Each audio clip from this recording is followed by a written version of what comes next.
awal kena stroke kan masih sangat-sangat ya emosional, banyak pikiran dan sebagainya seperti itu.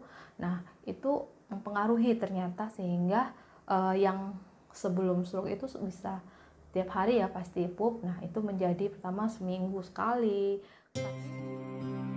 Halo pemirsa, apa kabarnya? Bertemu lagi nih kita ya. Saya harap sih pemirsa tidak bosan dengan saya. Pada video sebelumnya saya sudah bercerita bagaimana awal-awalnya suami saya terkena stroke ya pemirsa. Kemudian saya juga menyampaikan bagaimana perjuangan suami saya untuk melawan stroke dan terapi fisioterapi yang dilakukan suami saya pada saat itu sehingga bisa pulih ya, dalam artian bisa bergerak secara beraktivitas sebagaimana pada umumnya. Nah, pada kali ini yang akan saya bahas adalah konstipasi atau sembelit ya pemirsa, karena sembelit itu adalah hal yang sangat sering sekali dialami oleh pasien stroke, termasuk suami saya. Nah, bagaimana kisahnya? Terus ya pemirsa. Pada awalnya ketika suami saya itu masuk rumah sakit kan belum tahu nih apakah karena stroke dan sebagainya kan. Pada video sebelumnya saya sudah sampaikan bahwa awalnya dokter mengatakan bahwa itu adalah hipertensi ya, kritis. Berapa hari di rumah sakit suami saya masih belum mengalami susah untuk pup ya, untuk BAB. Ternyata setelah sampai di rumah barulah mulai merasakan susah untuk BAB.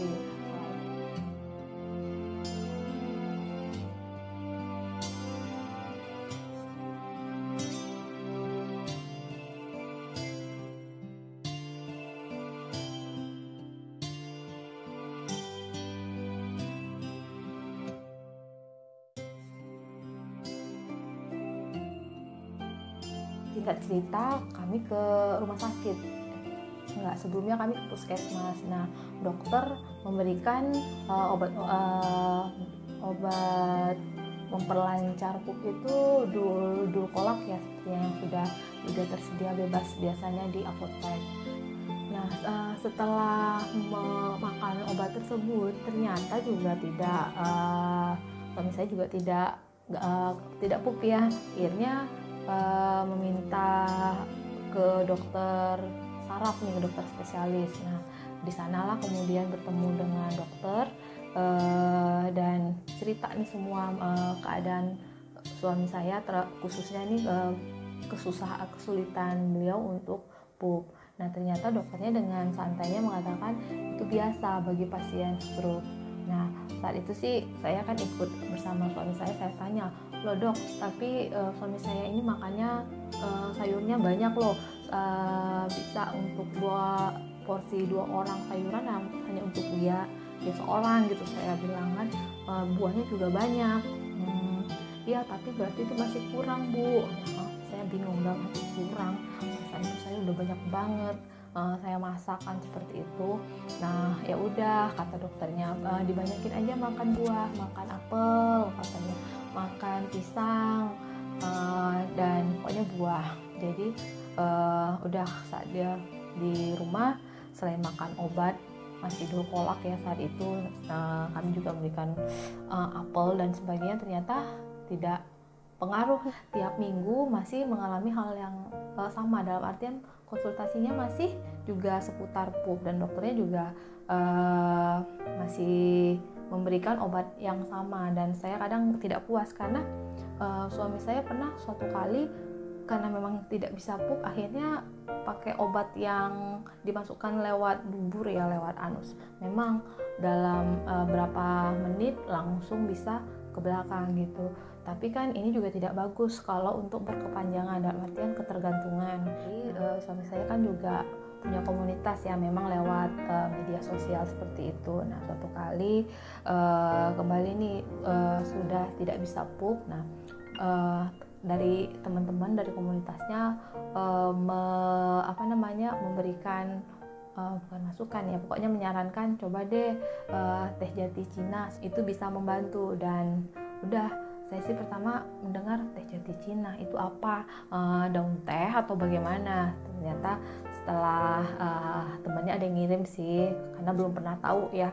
Nah jadi setelah diseduh, diminum malam, kemudian biar keesokan paginya bisa pup, karena memang tidak secepat kalau menggunakan kayak tadi obat-obatan mikrolak dan sebagainya ya. Tapi memang kalau kelebihan bisa bahaya juga ya, dalam artian nanti pupnya bisa terlalu cair ya pemirsa. Jadi dilihat juga aturannya. Tapi pemirsa, untuk teh jati Cina itu memang sebenarnya tidak disarankan untuk menjadi ketergantungan ya, dalam artian biar cepet, biar bisa pup udah minum teh jati Cina. Itu tidak baik, karena nanti juga bisa mempengaruhi ginjal. Nah sebenarnya pada saat itu suami saya juga untuk buah-buahan juga banyak ya, tapi karena kondisi ya suami saya juga punya gula yang tinggi dan selain tensi dan sebagainya, sehingga kalau untuk buah-buahan juga terbatas kan. Nah pada saat itu memang pepaya sangat banyak. Kalau secara normal kita makan pepaya kan sangat membantu untuk ke belakang ya. Ternyata suami saya, meskipun saya ingat sekilo itu bisa hanya satu hari habis, pagi, siang, malam, tapi tetap suami saya ini juga tidak ke belakang, tidak pup pada saat itu ketika di awal-awal terkena stroke.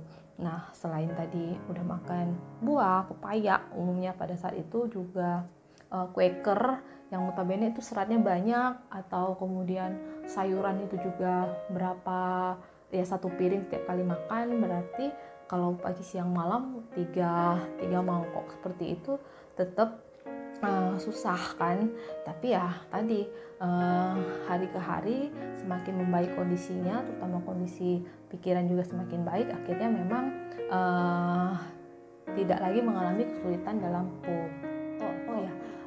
Pada saat itu juga sesekali suami saya juga kalau susah pup kadang makan kacang rebus, tapi ya tidak terlalu banyak ya. Kalau dulu sih dijual satu plastik yang kecil seperti itu, dan memang lumayan membantu.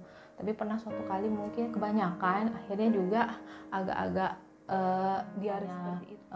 Pemirsa, ada yang mengalami stroke kemudian agak-agak susah pup ya, selain tadi memang harus pikirannya rileks, kalau tidak ya bisa tadi dengan pepaya atau apel atau buah yang lain, atau ya kalau tidak tadi cobalah kacang rebus. Kalau tidak lagi bisa tadi digunakan teh jati Cina. Tapi ingat, jangan sampai ketergantungan dengan apapun itu, terutama juga kalau obat-obatan yang dari dokter juga.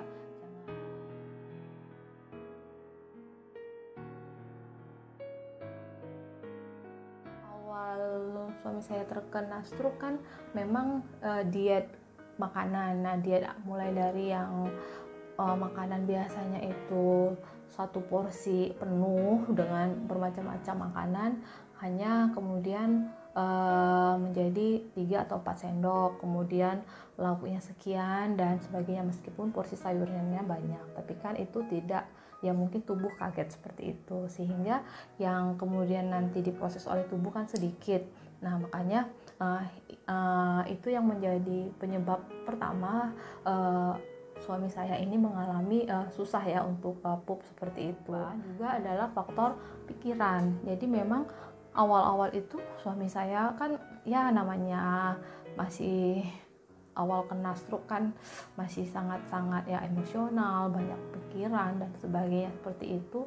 Nah itu mempengaruhi ternyata, sehingga yang sebelum stroke itu bisa tiap hari ya pasti pup. Nah itu menjadi pertama seminggu sekali, tapi semakin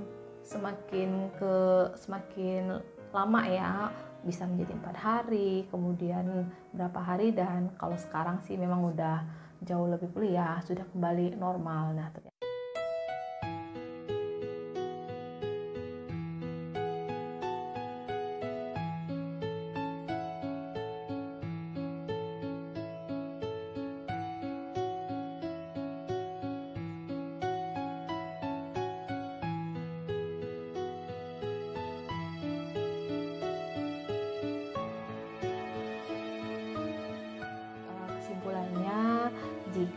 jika pemirsa mengalami stroke atau ada suami atau istri atau orang yang dikasihi mengalami stroke dan susah untuk pup, bisa tidak usah khawatir, tidak usah panik, silakan tadi tetap melihat kembali kepada makanannya, kemudian menambah serat atau buah-buahan.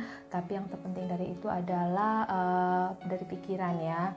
Dan semoga apa yang saya sharingkan pada hari ini bisa membantu, bisa bermanfaat buat pemirsa, dan semoga pemirsa yang mengalami stroke bisa segera sembuh, kemudian bisa juga menjadi lebih lancar dan bisa beraktivitas normal kembali. Dan mohon maaf jika ada hal-hal yang kurang dalam video kali ini, dan kita bertemu pada kesempatan berikutnya.